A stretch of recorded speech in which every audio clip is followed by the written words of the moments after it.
ഹൈക്കോടതിയിൽ ഗവർണർ പങ്കെടുത്ത പരിപാടിയിൽ ഭാരതാംബയുടെ ചിത്രം വെച്ചതിൽ വിവാദം. അഭിഭാഷക പരിഷത്താണ് പരിപാടി സംഘടിപ്പിച്ചത്. സംഭവത്തിൽ ഡിവൈഎഫ്ഐ അഭിഭാഷക യൂണിറ്റ് തെരഞ്ഞെടുപ്പ് കമ്മീഷനും ചീഫ് ജസ്റ്റിസിനും പരാതി നൽകി. പിന്നാലെ പ്രതികരണവുമായി ഗവർണർ രംഗത്തെത്തി. പരിപാടികളിൽ ഭാരതമാതാവിന്റെ ചിത്രം വെക്കുന്നത് പലരും വിലക്കുന്നുവെന്നും രാജ്ഭവനിൽ വന്ന ചിലർ ഈ സ്ത്രീ ആരാണ് എന്ന് ചോദിച്ചുവെന്നും ഗവർണർ പ്രതികരിച്ചു. ഭരണഘടനയെ വെല്ലുവിളിക്കുന്ന സമീപനം ആണ് ഗവർണറുടെ ഭാഗത്ത് നിന്നുണ്ടായതെന്നും പ്രതിഷേധ പരിപാടികൾ തുടരുമെന്നും ഓൾ ഇന്ത്യ ലോയേഴ്സ് യൂണിയൻ നേതാവ് CM നാസർ വ്യക്തമാക്കി.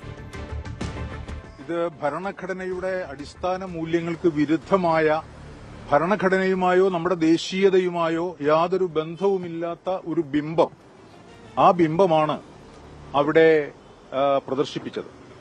അപ്പൊ അത് നമ്മുടെ ഭരണഘടനയുടെ മൂല്യങ്ങൾക്കെതിരാണ്. അവിടെ നടത്തിയ പ്രസംഗത്തിൽ പോലും അത് കേട്ടവർക്കെല്ലാം വളരെ വ്യക്തമാവുന്ന ഒരു കാര്യമാണ്. കാരണം മതനിരപേക്ഷത എന്ന് പറയുന്നത് ആശയക്കുഴപ്പമുണ്ടാക്കുമെന്നാണ് നമ്മുടെ ഗവർണർ പറയുന്നത്.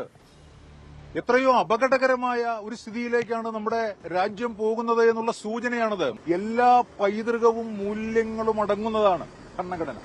ആ ഭരണഘടനയെ വെല്ലുവിളിക്കുന്നതിന് തയ്യാറാകുന്ന ഒരു സമീപനം നമ്മുടെ നീതിന്യായ സംവിധാനത്തിന്റെ ഒരു വേദിയിൽ തന്നെ സംഭവിച്ചുവെന്നുള്ള വലിയ ഗുരുതരമായൊരു പ്രശ്നം. ആ പ്രശ്നം വളരെ കടുത്ത പ്രതിഷേധം വിളിച്ചു വരുത്തുന്നുണ്ട്. ആ പ്രതിഷേധ പരിപാടികൾ തുടരുന്നതിന് ഓൾ ഇന്ത്യ ലോയേഴ്സ് യൂണിയൻ തീരുമാനിച്ചിട്ടുണ്ട്.